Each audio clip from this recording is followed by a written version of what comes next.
আজকে আমি দেখাবো আমার ছাদ বাগানে ইনকা ফুল গাছ। এগুলো হচ্ছে ইনকা গাঁদা, বাসন্তী, কমলা আর সাদা, তিনটে কালারেই ইনকা মোটামুটি হয়। এই যে ফুলগুলো, এক একটা গাছে মিনিমাম 8-10টা করে ফুল ফুটে আছে। এই টবগুলো অবশ্য সবকটাই প্লাস্টিক টবে। শীত পড়তে না পড়তে এই গাছগুলো আমি নিয়ে এসেছিলাম। এগুলো অবশ্য ছোট চারা, সেই চারা থেকেই আজ এত বড় হয়েছে। ফুলের সাইজও অনেক বড়। এই ফুল গাছে মাটি তৈরি করেছিলাম ভার্মি কম্পোস্ট, হাড় গুঁড়ো, নিমখোল আর গোবর সার দিয়ে। তারপর গাছগুলো বসিয়েছিলাম।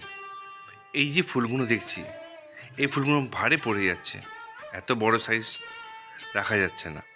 তারপর প্রতি সপ্তাহে আমি এই গাছগুলোকে দিয়েছিলাম খোল পচার সার।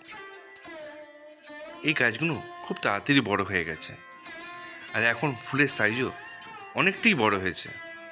গাছে মিনিমাম 8টা কি 10টা ফুল আছে। এই ফুল অবশ্য বেশি দিন থাকবে না, এই ফেব্রুয়ারি মাসটা পুরো থাকবে, তারপর গাছগুলো আবার মারা যাবে। সবাইকে দেখি বাগানে গিয়ে ছবি তোলে, তাই আমার নিজের ছাদ বাগানেই আমি আমার নিজের ছবি তুলে নিলাম। কেমন লাগলো একটু জানাবেন। আমার ছাদে মোটামুটি 30 থেকে 35টা মতো টব রয়েছে, শুধু ইনকা গাঁদার।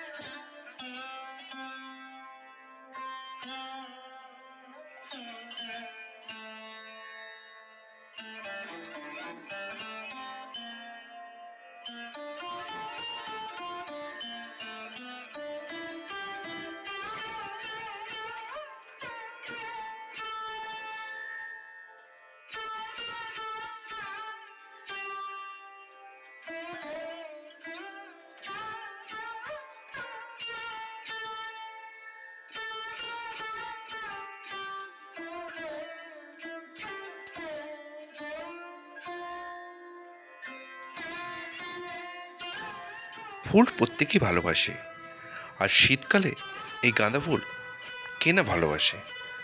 যারাই অল্প বিস্তর ফুল ভালোবাসে তারা ইনকা গাঁদা বসাই তার ছাদ বাগানে। আমারও তো ছাদ বাগানে তাই ইনকা গাঁদা আছে, এর সঙ্গে অন্য ফুলের গাছও রয়েছে। আজকে শুধু ইনকা গাছে ছবি দিলাম। যদি ভালো লাগে তাহলে একটা লাইক কমেন্ট করবেন। কেমন লাগলো এই ছাদ বাগান।